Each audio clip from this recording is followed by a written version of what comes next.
Good afternoon, everyone, and welcome to the Sustaining Wellbeing and Productivity Whilst Working Remotely digital event, hosted by the CMI West Midlands and North West Regional Board.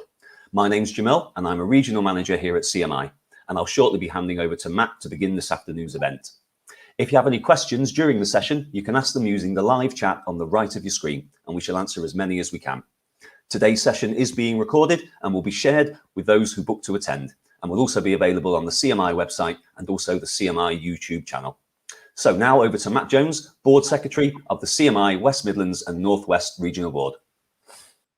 Thank you, Jamil, and welcome everybody to our fantastic event here, talking about something really topical. So hopefully you will enjoy the session that we've got in store for you in the next hour or so. We're going to take some live poll questions from you all a little bit later on. So hopefully a bit of interaction, bit of engagement, to make this a little bit more exciting as well. So let's have a look at then, get straight into the topic. So the CMI then, we define well-being as an individual's state of comfort, happiness, fortunes and health. And effectively, the higher the levels, effectively the more productive, engaged, motivated and happy employees are likely to be. And clearly, obviously, this is a very pertinent topic given what's happened with the recent COVID and ongoing pandemic. And we've seen a big spike in remote working.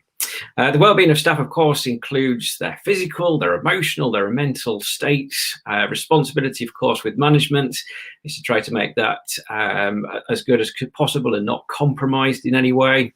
Clearly, we've seen, as I just said there, a massive shift towards remote and possibly more flexible ways of working because of the COVID-19 pandemic. In fact, actually an interesting statistic from the Office of National Statistics reveal that 49 or just over 49% of adults now were actually employed working from home, given the lockdown. So we're going to be joined to discuss these fantastic events by, first of all, my first guest is Claire Campbell. She's the Programme Director for TimeWise, and I'm going to get Claire in a minute to introduce herself.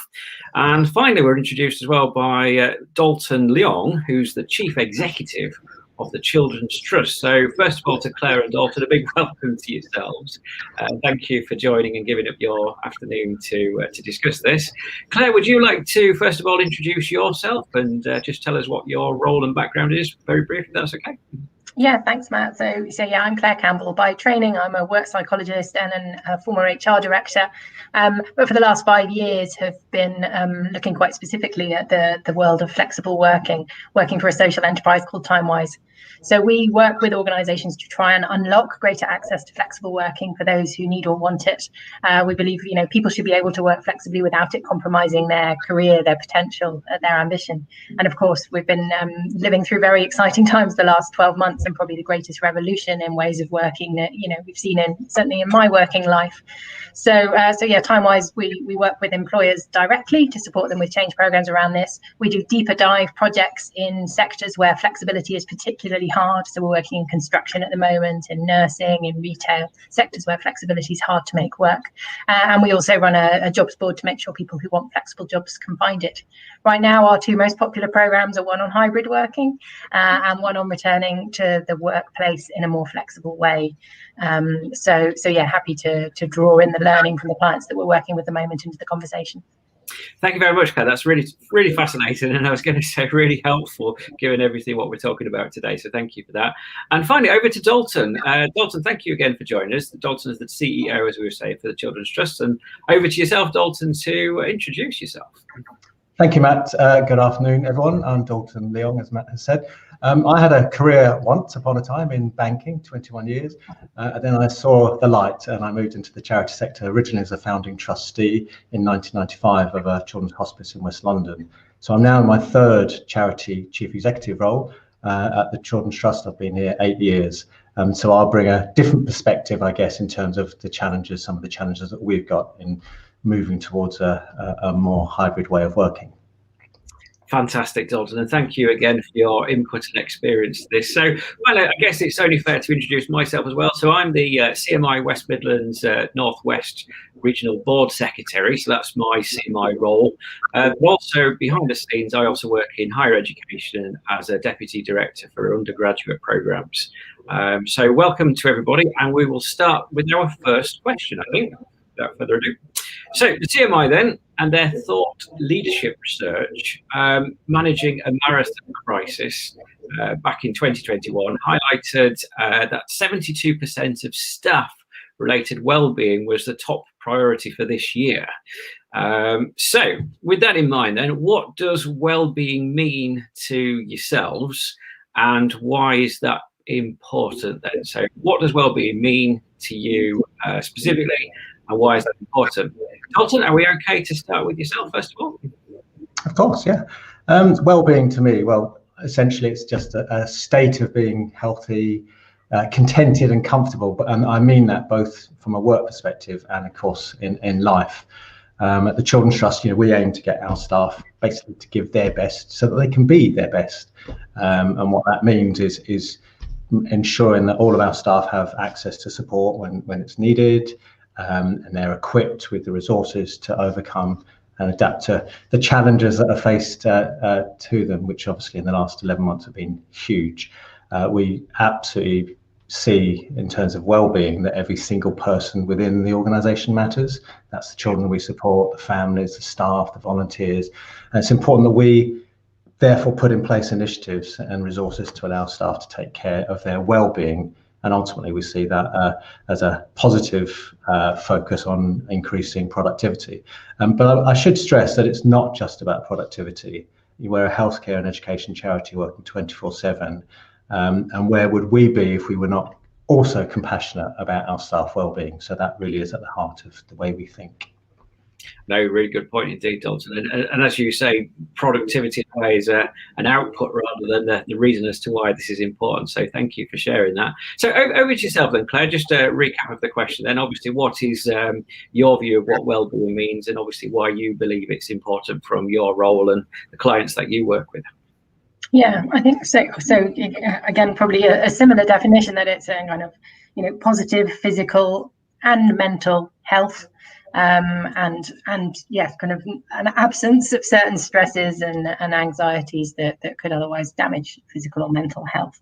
I think, as you say, we're facing a huge crisis nationally because of the pandemic. People have been juggling caring responsibilities alongside home working. There's concern over relatives, there's anxiety over your own health or health of those around you. And then, the people who've been long-term home working, the risks of isolation, of stress, of burnout, they're not natural ways to work or live that we've been doing in the last 12 months. So completely, endorse the need to prioritize mental health right now. And I think the challenge is how we as employers turn back and support staff, and then it's got to be some of the simple ways like listening and supporting. I'm sure we'll touch on kind of boundaries and how you set boundaries for work and life later on, and giving people greater feelings of control and choice about their work. I think all of these are ways we can enhance well-being. No, that's really fascinating, Claire. Thank you for that. And thank you again, Dalton, as well, for your input to kickstart this fantastic conversation. It's a shame we don't have more time, actually. Okay, so moving on to sort of another sort of related point to that then. What do you both believe would be the benefits and possible negatives, if there are any, to remote or increase more remote working and flexible working in relating to both well-being and productivity? I mean, obviously, to be balanced, there may be some downsides to this as well as upsides. So I guess, Claire, obviously just taking off from what you were just saying at the end, have you got any sort of highlights to show, both hopefully more positive ones? Yeah.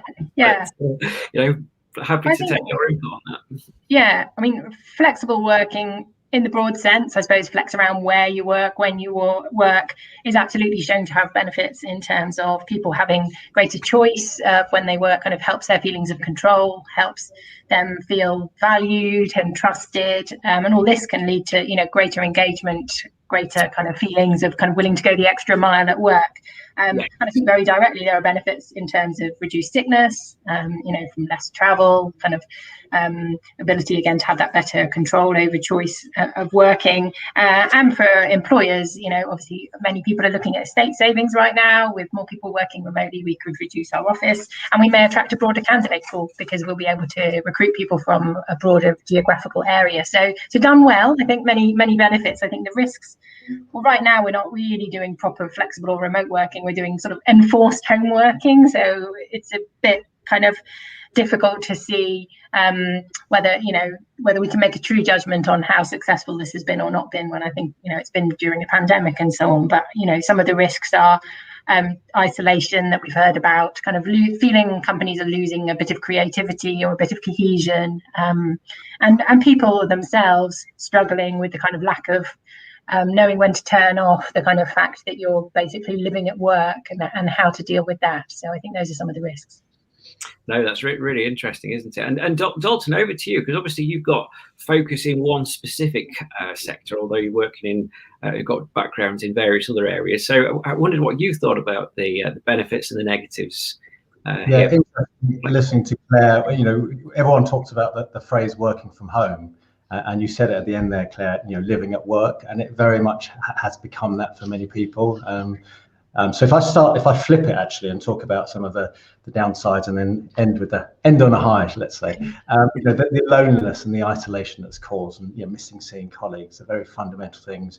And the beneficiaries in our case, we are a cause-related charity supporting children with brain injury and neurodisability.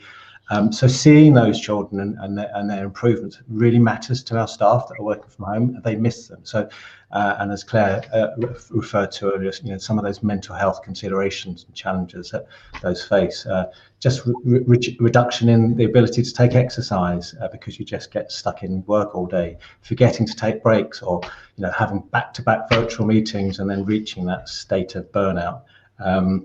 Some distractions, of course, particularly in the lockdowns where so many people have had the issues of they've had to look at homeschooling as well. As you mentioned, Matt, we're a 24/7 healthcare and education organisation, so staff have to be on site because the children are on site. Clearly, that creates a different set of challenges. 60% of our staff are on site, 40% work from home or live at work, as Claire said. Less personal interaction that you get. I'm having to do an email to staff saying thank you for your amazing work, whereas actually I'd much rather do that in person. And have those water cooler moments when you can learn so much from your staff. So that for me, they're all downsides. On the plus side, I think trying to create a better work-life balance, enabling staff to do the school pickups, get exercise. I know that's on the flip side as well. Support family members and build in a workload, as well as doing, having the personal time as well as your workspace. Less travel time, of course, commuting and also between meetings. That's fantastic. Therefore, you're saving travel costs. How many of us are not in a better financial place than we were a year ago? So hopefully we can start spending that on travel again at some point. At the Children's Trust, we're based in Surrey, so recruitment is hard. And I think Claire's earlier point is absolutely right about the ability, to increase the range and the diversity of people applying for roles. We are very, very struck on an agenda of equity, diversity and inclusion within our organisation. And so the idea of being able to appeal to someone that might be in a completely different part of the country where we could still utilise their skills with that, EDI focus, maybe getting someone who's disabled, for example, working for us that couldn't actually travel and so on. So I think these are huge benefits for potential for remote working. And of course, just being able to take more breaks when you're at home, which research, of course, shows absolutely helps productivity. No, really fascinating conversation. So obviously we're seeing a slightly different emphasis then. I mean, obviously you mentioned there, Dalton, a couple of possible downsides, like the lack of the water cooler moment, which is possibly that lack of social interaction within the traditional workplace. But on the flip side, you were also just saying there, just to summarize or paraphrase, you were obviously saying that for other colleagues, you might be able to get them staff to join an organization who might not have otherwise been able to do so physically. So really fascinating. Well, just before we moved on, I just wanted to very quickly get both of your views, Claire and Dalton, about, do you think the merger between work and home life when we are working from home, do you think that's particularly a problem, or something we need to be aware of, or is it not really an issue? Just very quickly, that sort of merger. Claire, do you want to sort of interject? I think it depends on people's personality, the work culture, and lots of things as to whether people find it hard to switch off. And I know I'm thinking of my own team, and there's a variety. Some people maybe want to work in the evening, but that's, as long as that's a choice, then actually, we want to enable them to flex their day as you go and pick up the kids from school and then log on in the evening when they're in bed. And we're totally fine with that. But I don't want anyone to feel like they have to work in the evening, and that's something we're requiring of them. So I think, certainly we've tried to be more conscious in those conversations about expectations, about kind of letting people know when you are and aren't working, about the importance of taking time out. So I do think it's important that we're quite explicit with our teams around expectations, and that we still need them to take their holiday, take their breaks, because that's all going to be good for their physical and mental well-being. No, thank you, Claire. Really great. And Dalton, just obviously going back to yourself quickly, what did you think then of this sort of potential blending of the sort of the workspace and the home space together? Is that something you see as an issue in your background, your institute? Absolutely, Matt. Oddly enough, we had a meeting just this morning around to discuss this and how we're going to phase staff back in. So I mentioned 6% of our staff work because they're looking after children 24/7. 40% of the support staff are currently working from home. And so we're talking about introducing a hybrid working for those that have worked here for a minimum 6 months, whereby they might work for up to 3 days on site, but 2 days still at home.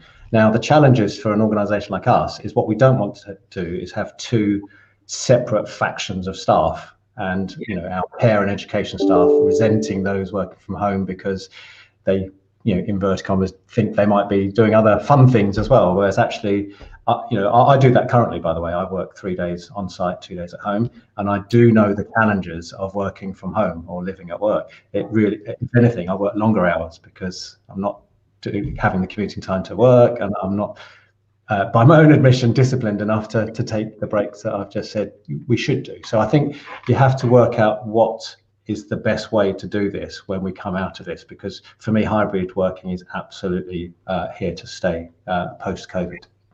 So just taking that slightly further, just to close the conversation on this sort of macro point, do we think then that the linking between flexible and remote working improves well-being overall? Then is that where you sort of the overall, that's the impression you get in Dalton, and obviously then to Claire in a minute.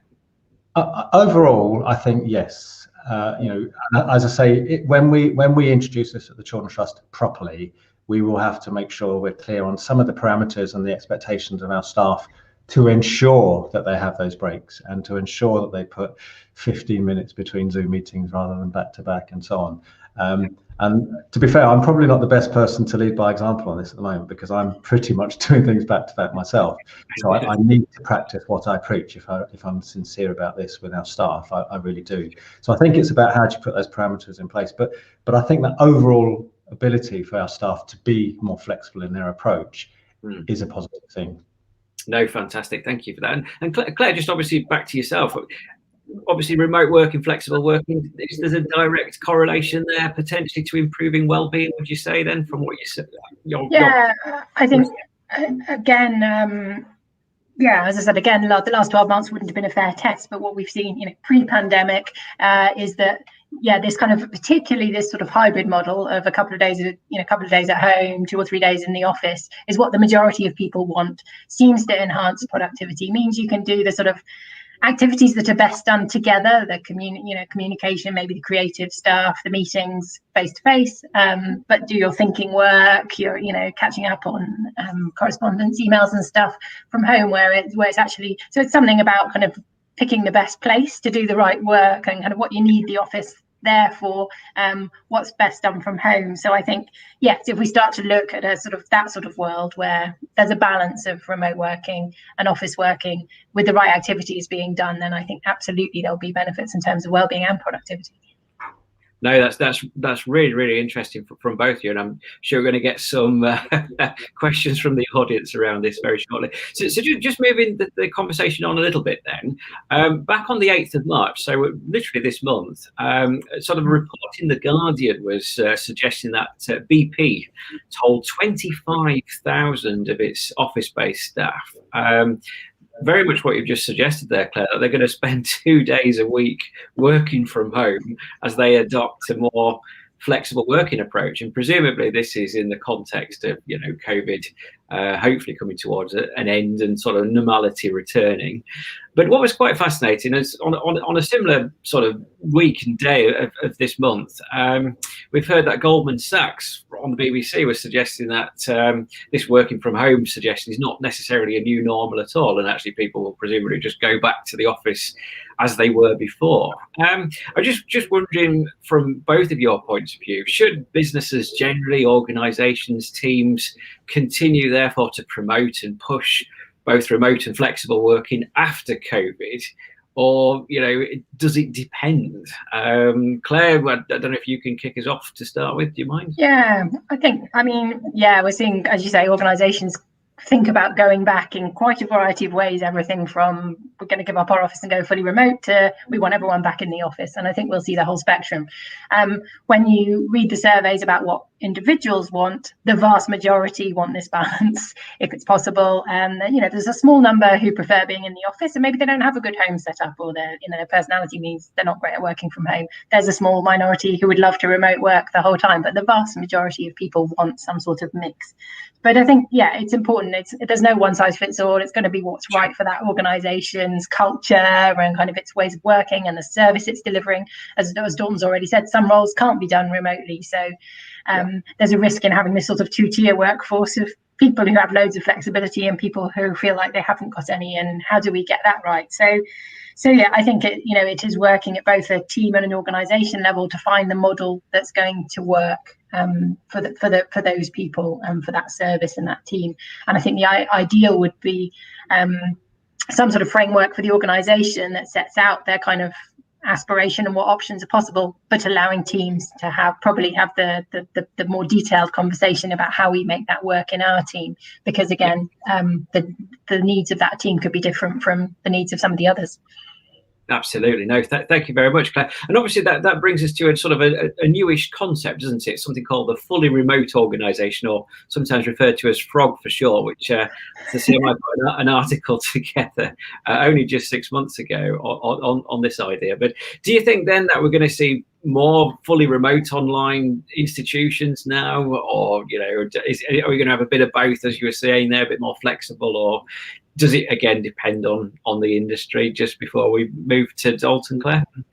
Yeah, I think certainly I've heard some very small organisations, startups, charities, seeing that actually they could use that money in a different way if they didn't have to pay for an office. But probably still, some I've spoken to, still leaving a budget there for get-togethers. So maybe it's hiring a space a couple of times a month so that we can still have team meetings, we can still collaborate and get together. But there's great tech out there now, for people who are fully remote. There is plenty of tech. I remember one sales organization I spoke to, and they had like an informal chat channel, so you could just kind of socialize with colleagues, but on a different channel on your headset. And of course, the growth of virtual goggles. I know PwC have been in the press for buying loads of virtual headsets so that people can join meetings and feel like they're all in the room together. So I think, the tech is definitely progressing in terms of remote working. I think, it's mainly been smaller organizations saying that's something they'd want to move to, but you need to then smartly think about how you're going to use the budget you're saving to make sure that people do still feel connected, do still feel part of the team and valued. No, thank you very much for that. And back over to you, Dalton, again. I mean, what is the Children's Trust, or even your own view? Is there a lot of appetite there to become fully online if you can, or are you still an advocate for flexible remote working generally, or what's your thoughts? I absolutely see a place for hybrid working, as we're calling it, flexible working. However, within our sector, within the charity sector, certainly for services like ourselves at the Children's Trust, we could not become a fully remote organisation. And I was thinking, when I saw that word FROG, I was thinking, how can I come up with a print to match FROG? And I came up with possibly remote in charity environment. Possibly remote in charity environment. So I think it depends. Obviously, in our case, where 24/7 service provision, clearly we could not go fully remote. That is a given. But I do think it's important that we listen to the voice of staff. that they are best to tell us, can the work, point one, actually be done at home? We're a 24/7 health education service. No, not all of it can, but some of it can. Is our technology fit for purpose, as Claire just mentioned? How do we train our managers to lead remote teams? Because it's different, isn't it? You don't have that face-to-face contact. You're having to do one-to-ones on a Zoom call. And today, we're in endless video meetings. We're in this kind of culture of endless video meetings. And yet we're still trying to replicate, what happens in our normal in-office, calendar, for want of a better word, but of course without the travel time. And it's the travel time that buys us the thinking time, generally. The travel for meetings, you think, I need to, whereas now you leap from one meeting to another. So we need to change the culture for this to work successfully. We absolutely need to do that, and ultimately allowing our staff to have the agency in how they best work.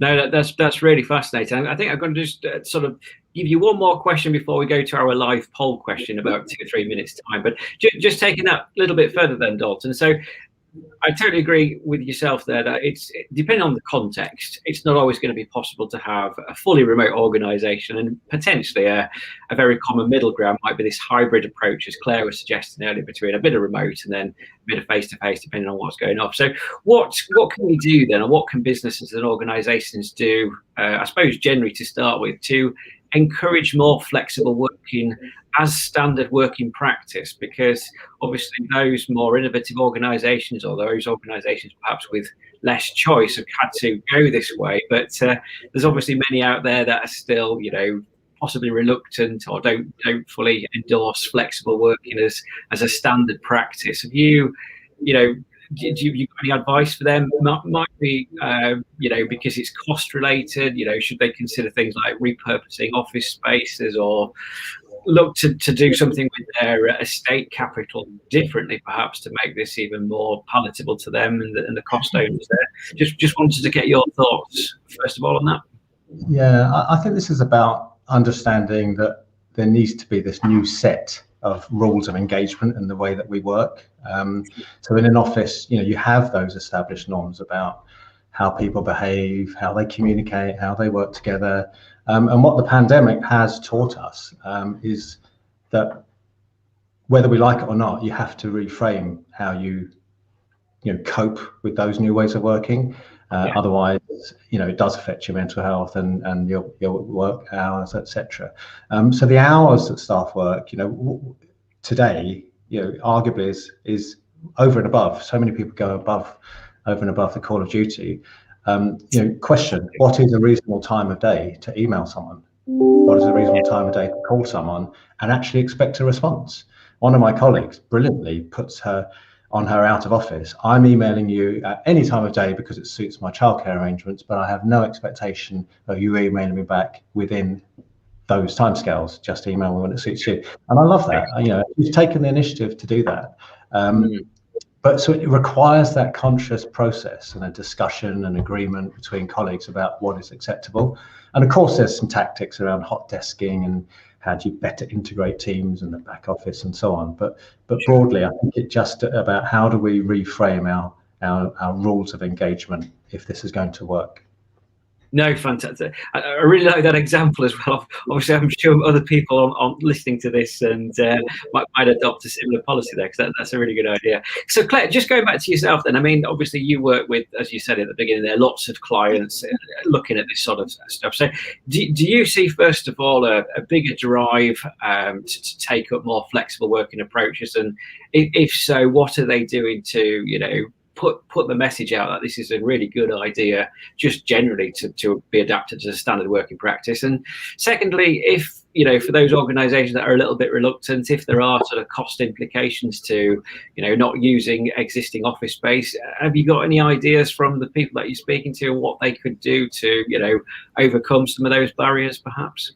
Yeah. So on the first point, kind of where do you start with a slightly reluctant organisation? We tend to, I guess, start almost kind of writing the business case for them.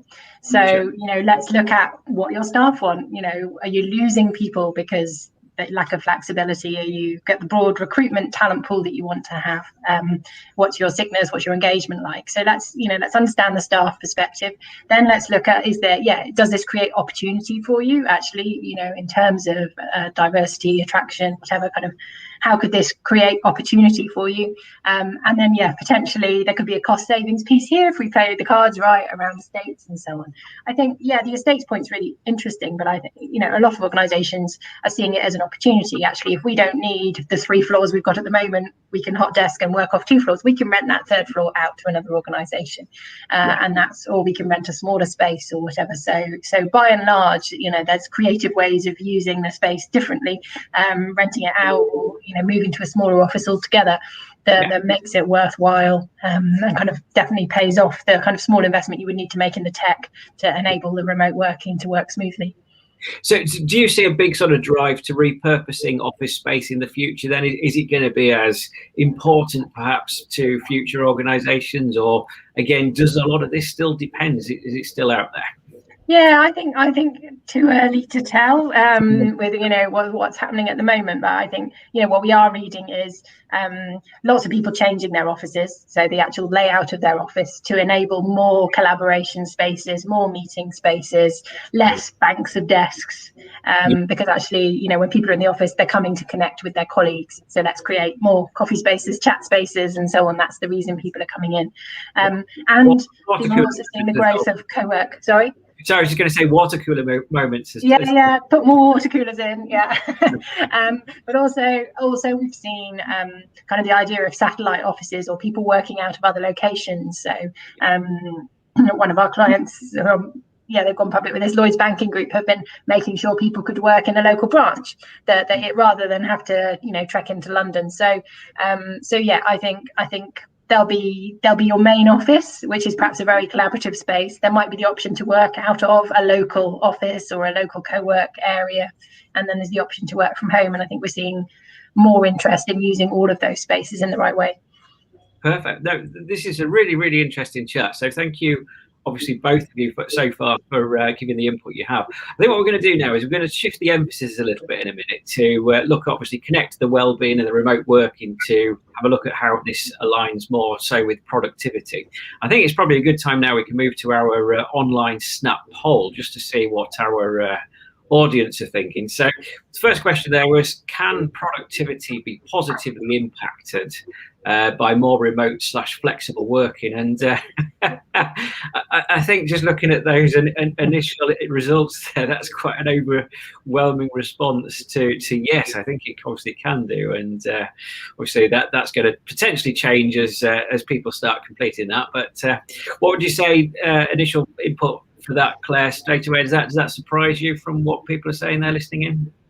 No, I'm pleased. I think there's been up to 2 years ago, there was a hesitation around this point because, as we said, this trust issue. I'm not sure we can trust people if they're working from home. But I think the last 12 months has disproved that, the vast majority of people can be trusted to work from home, even when they're working with their, kids running in and out of the room during calls and stuff. So I really hope we have broken that kind of idea of you can't trust people if you can't see them. No, fantastic. And obviously, hopefully, nobody's yet put no. Possibly somebody will now. I've sort of potentially tempted them, but they're not so sure. Have you got anything to say for that then in terms of productivity? I don't know what you suggest, Dalton. Has productivity been adversely affected at the Children's Trust whilst we've been remote working? Or is it the other way around, perhaps? I don't know. It's interesting because I knew these poll questions, and so I did the poll with some colleagues here at the Children's Trust, sure. And we had 83% yes and 8% no, actually. Okay. So that it reiterates the point I was making earlier about the challenges that we have because we're running an organisation that has to operate 24/7. So not everyone is in favour of this, and they think it will impact adversely on productivity. So interesting, different challenges. And of course, what I'm not sure is people listening today, what industry they're from, how they operate. I'd be interested if anyone is from a similar organisation where they're having to run a service alongside support roles. No, fantastic so far. So let's move on to our second poll question then, because I think we had a series of them, didn't we? So obviously, as people start to fill this in, so the question here was, do you plan, this is to the audience, do you plan to improve your own well-being or the well-being of your staff by embracing more remote/flexible working in the future? Obviously, we've got 3 potential answers there. So obviously, again, and that's hopefully with the capped audience potentially here. But again, a resounding yes to start with. We've got a few saying that I plan to use other techniques to increase well-being and not just entirely through remote and flexible work, which is great. And again, Claire, is that good news, I guess, for yourself and the clients that you speak to? This is hopefully the way you were expecting it to go. Yeah, I mean, yes, I sort of agree with A and C, and doing A and C actually. Yeah, because yes, I think flexible and remote working has huge potential to improve well-being, particularly right now with people kind of feeling sometimes they've lost purpose or they've lost kind of choice and control in their life, and actually, a greater emphasis on flexible working with the trust that goes with it can only be positive. But I sort of agree there, and I know there are other things that can be done for well-being, through mental health helplines, through to kind of encouraging people to take physical exercise and so on. So it's probably not the total answer, but definitely a big part of contributing to a positive culture.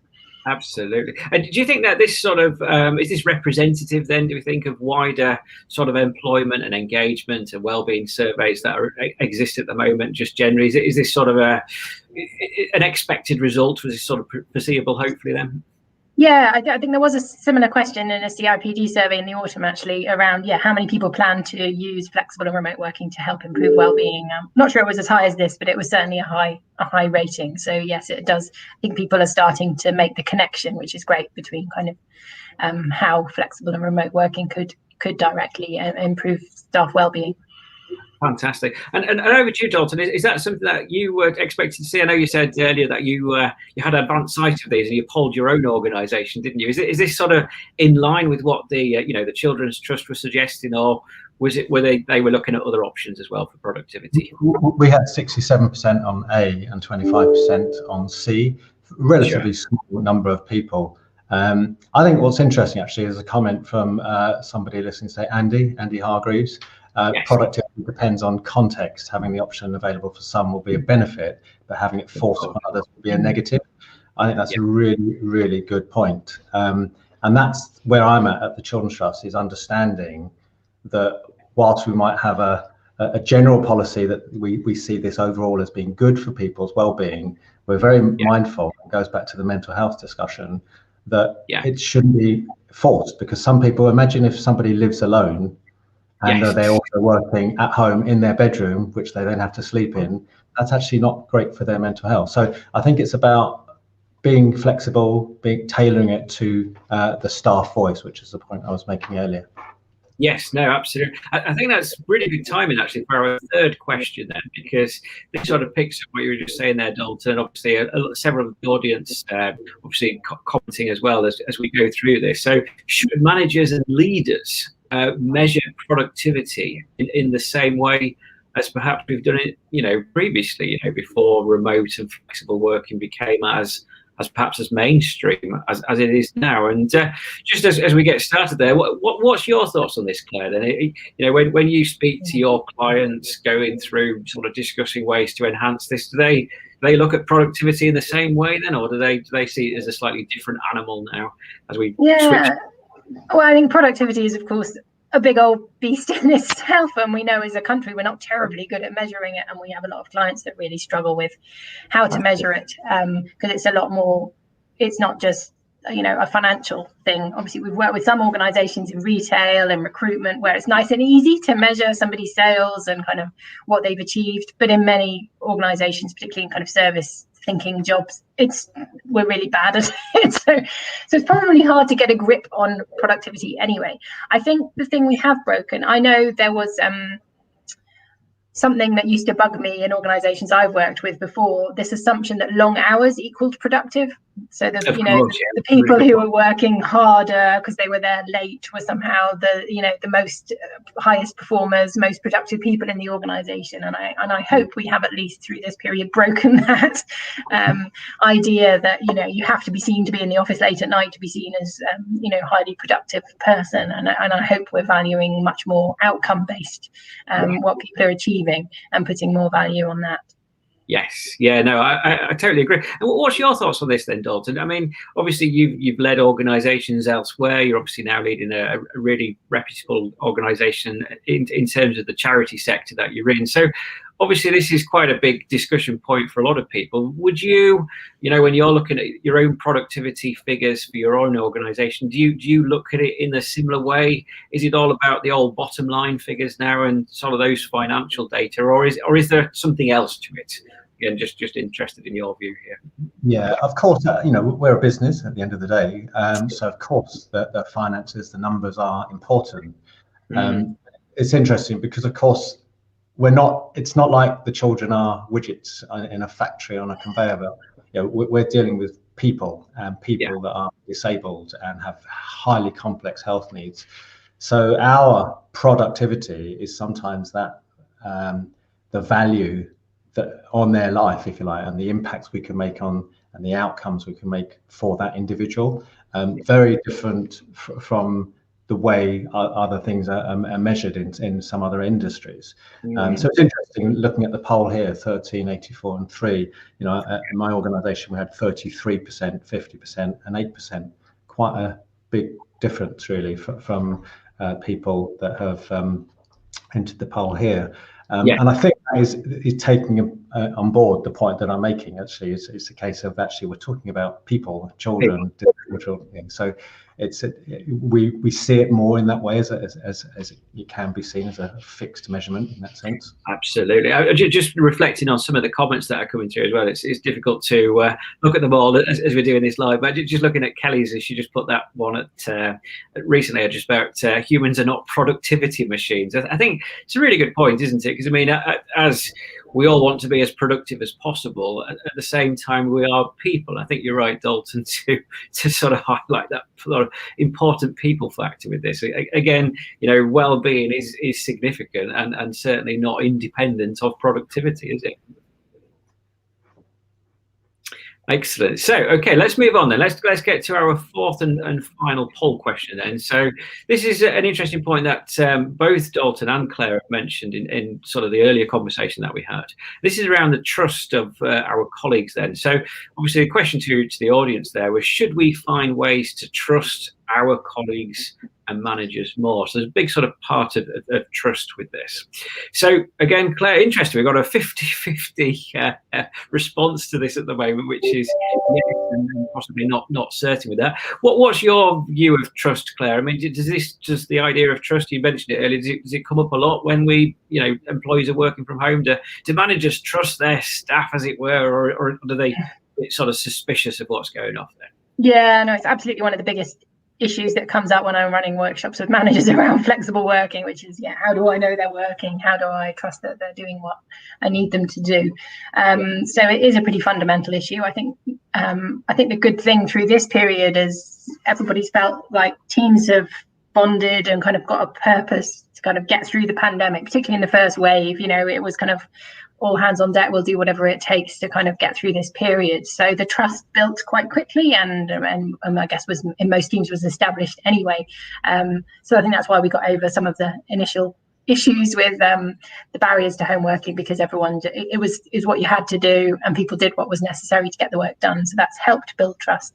I think it's going to be a challenge when we're inducting new people into organizations, and I think this is where we get some resistance from managers, because there's almost a preference, and I'll give someone that trust when they've earned it, and it's whether in a more virtual world, we're going to have to switch the default, and the default will have to be, I trust you unless there's a reason not to trust you, rather than I'm going to have to get to know them before I can trust them. And I don't know. Yeah, we'll see where we get to with that. But I think, the good performance management tools, good kind of coaching conversations between manager and individual, hopefully there are ways you can establish and build that trust even when working more virtually.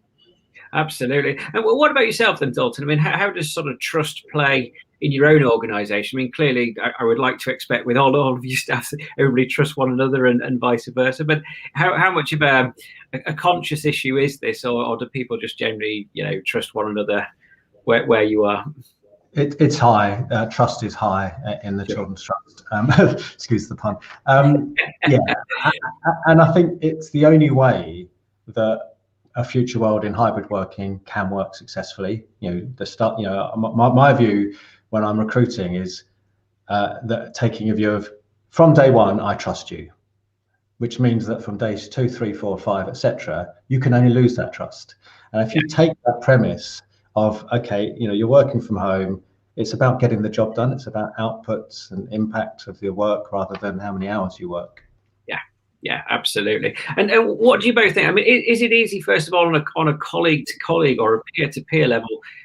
Are we seeing more trust or possibly less trust? With remote working, flexible working, and or is it difficult? Something quite tricky to measure, type of thing. Claire, what's your thoughts on that before we close this down? Yeah, I think I've heard examples both ways. I've heard teams continue to innovate and think how to remain connected, how to kind of really feel they're sharing the work across the team, and actually they found those ways to feel connected and communicate, sometimes using informal ways to connect, people doing Pictionary nights or sharing something they're passionate about, or kind of creative ways to still feel connected and have that kind of shared purpose, trust, and so on. But I've also heard that that's been missing in some teams through this time. They've lost something by not physically ever being together, and have found it hard to kind of feel they're still connected and quite the same level of enthusiasm and purpose that you might have had if you had been together as a team. So I think there's lots that we can do as managers to try and make sure we keep the team bonded. We make sure we're kind of constantly refocusing on purpose, because that's what engages people, and helping both formally and informally people to feel connected.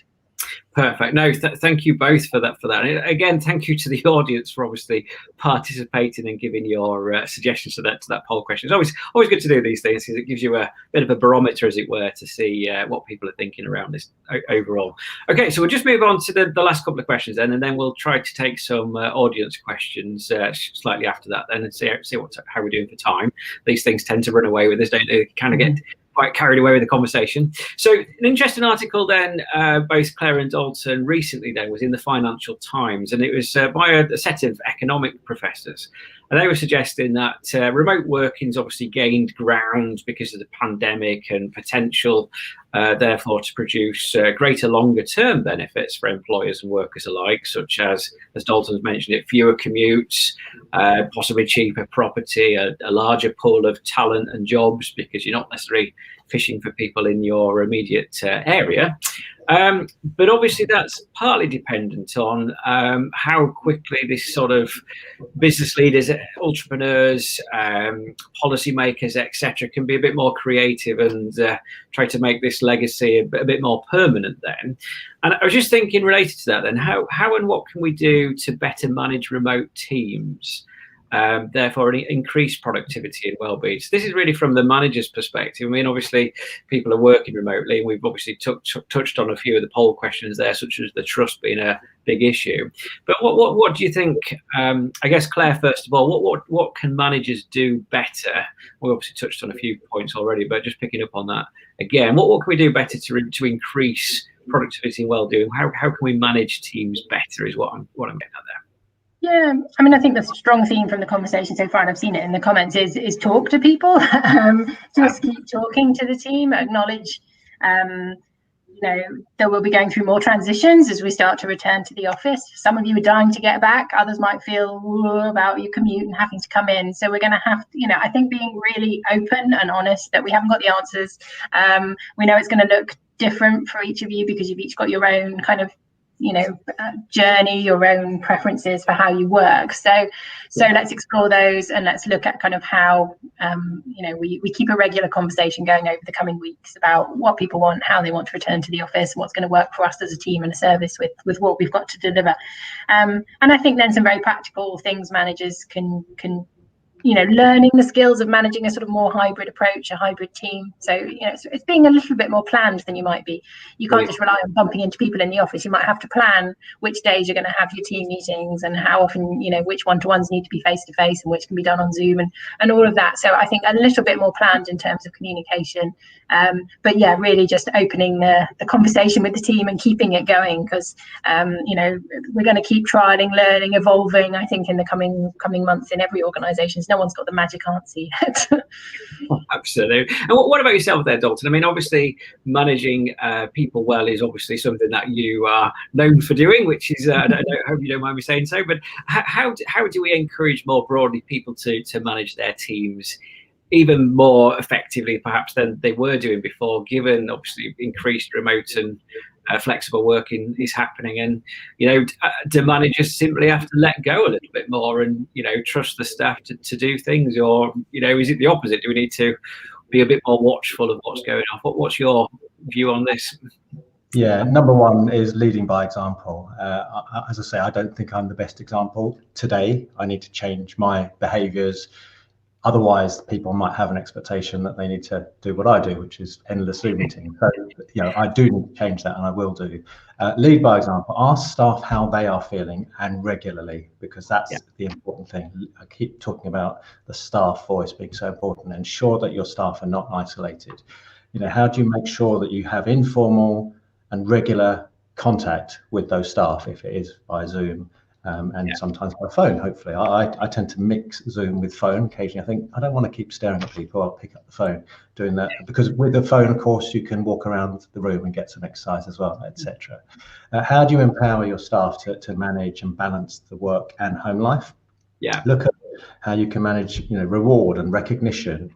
In the past, it was all about, who was the last to leave the office or the most vocal in a meeting, and about how busy they are, etc. Those days are gone. We need to focus on outcomes, impacts, and hitting targets on time. So, for example, when I was in banking, I used to run a team of premier relationship managers, and I was saying tongue-in-cheek, but I sort of meant it as well. If you can get the job done in 4 days and hit your targets, then please play golf every single Friday, and it won't matter to me. Because a lot of them are golf players, I hasten to add, of course. But also ensure staff take regular breaks. I mentioned that earlier. I don't do it enough, but they need to. And the other thing that's on my mind around this is about the gender pay gap. Actually, many more women than men are likely to be part-time. Flexible working changes that sort of traditional childcare role, if parents can adjust their working day to share childcare responsibilities with the partners. And this can obviously have a positive impact on gender inequality. So there's a lovely sort of byproduct benefit, if you like. Absolutely. I just wanted to pick up a question as well. We've obviously, there's been lots of interaction and engagement with this event so far, but there was an interesting question from Rob in the audience there, and he's obviously looking at the context of business travel in this conversation. So I just thought it was worth actually bringing up to yourself, Claire, and yourself, Dalton. So obviously, given the success of a lot of remote and flexible working with the pandemic, what do you sort of see as the future of as business travel here? I mean, are we, as a business community and a management community, are we going to be potentially traveling less with the concept of remote working, or will business travel once the pandemic's over just carry on as it were, and et cetera, et cetera? So not to necessarily lead you down one direction or another, but Claire, I don't know if you wanted to share your wisdom with that first of all. I'd be surprised if we went back to the level of business travel we had before, because I think, firstly, we found out a lot of meetings can be done perfectly effectively via video. We've made it work for the last year. Secondly, the purse strings often drive organisations, and when they realise that they can have back that that massive travel budget that they had before and bank that, then I doubt they're going to want to put it back into the budget at the level it was before. And thirdly, I think the growing interest in sustainability. A lot of organisations have this on their agenda now as a goal, to contribute positively to what we're trying to do nationally on climate change. So I think for all those reasons, I would be surprised if we went back to the same level of business travel that we had previously. And obviously that's going to have other benefits, isn't it, to the environment and to CO2 emissions, etc. That's really interesting. What about yourself, Dalton, then? Do you see, I mean, I'm not quite sure how much travel per se is required for your organisation, the Children's Trust, but I mean, do you see, generally speaking, business travel reducing, or will it largely stay the same within basically your organisation, the charity sector, I suppose? Yeah.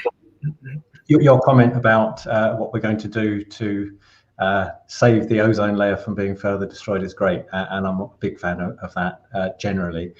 Yes, I do think travel will reduce for our staff. Having said that, there are some things, it's about that balance.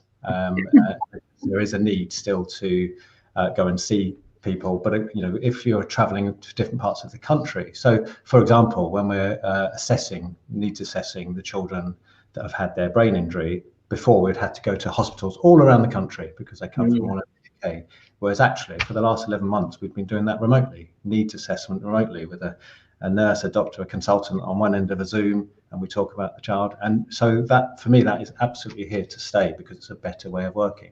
But not all things can be done that way, in the way that we work. So I think there's that balance, really. Again, listen to staff. They will tell you what will work and what won't.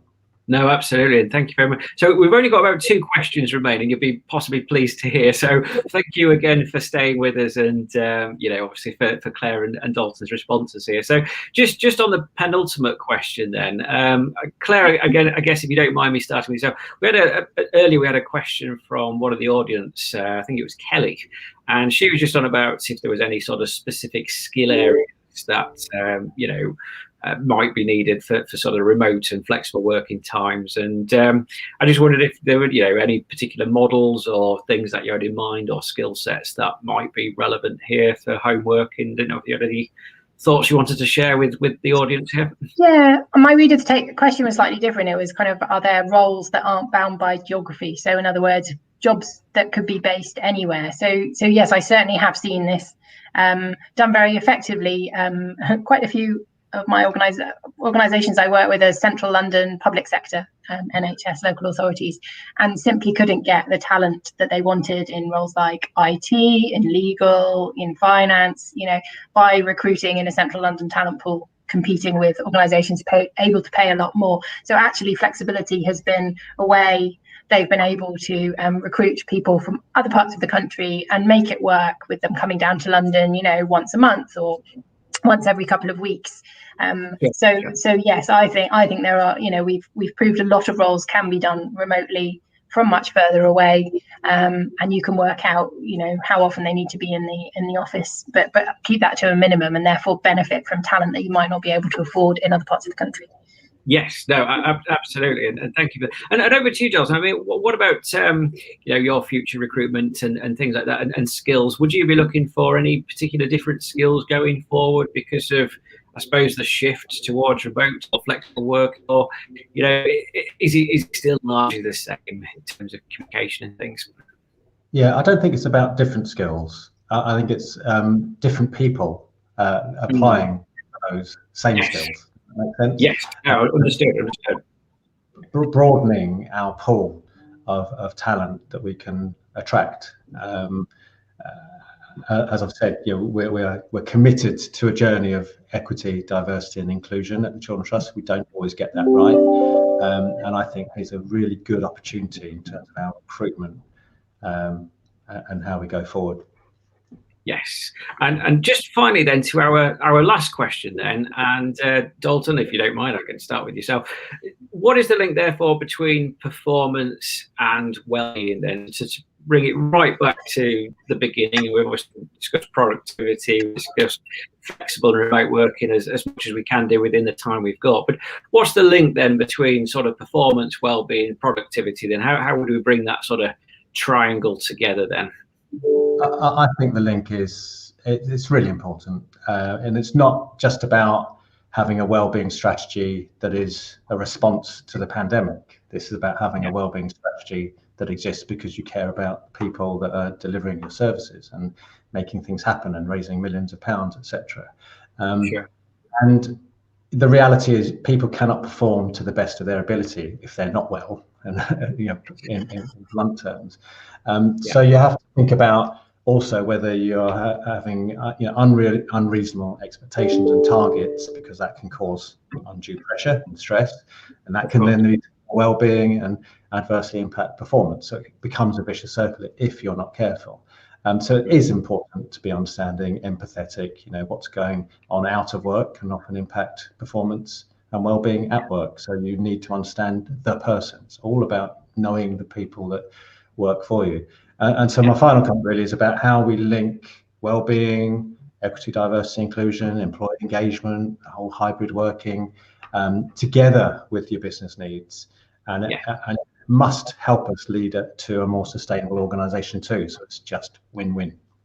No, really valuable insight there, Dalton. And again, across to yourself, Claire, similar question there. So what is the link then between, well-being, performance, productivity? Obviously, you, as Dalton was saying there, really interesting thoughts. And if you wanted to pick up on that and expand any further in any area? Yeah, I think, the two can be interlinked either way, can't they? I think because, poor physical and mental health can cause performance and productivity issues equally. You could be struggling at work because you've got poor well-being. So I can see it can go both ways. I think the key things as managers is to pick up any issues early, and I think, we've all had to consciously do more one-to-ones, more check-ins with our teams over the past 12 months. And I think that continues to be important in the next 12 months.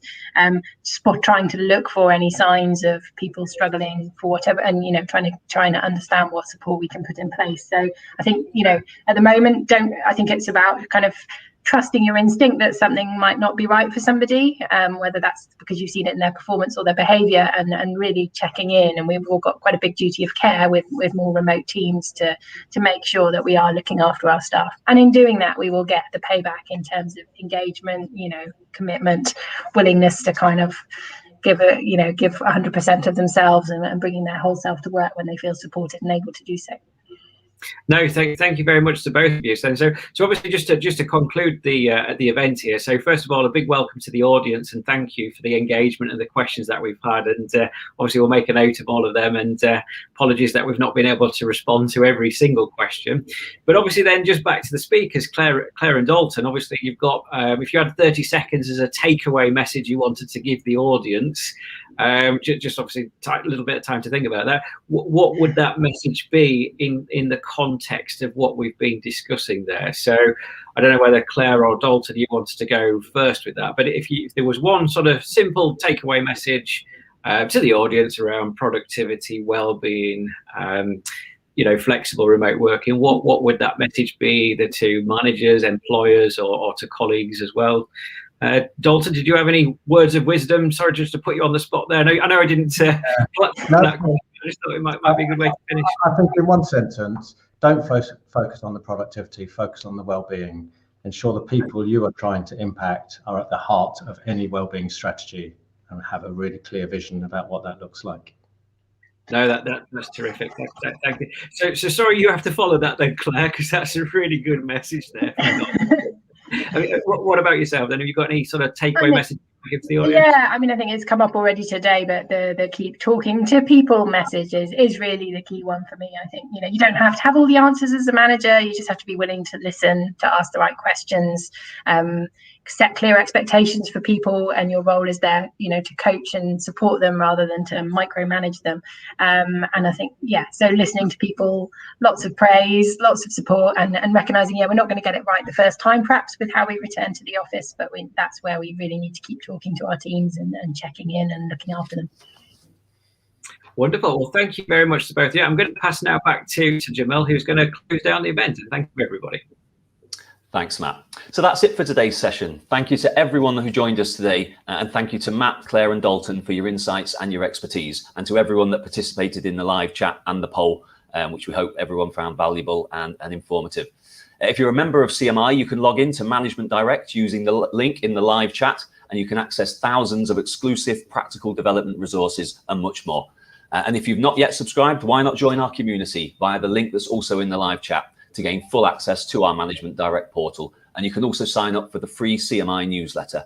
Plus, via the link in the live chat, you can visit the CMI West Midlands and North West Regional Board's webpage. And from there, you can connect with the board's LinkedIn group and Twitter account to continue discussions and network. And links to the resources and articles Matt referred to during the session will be available in the follow-up email to those who book to attend.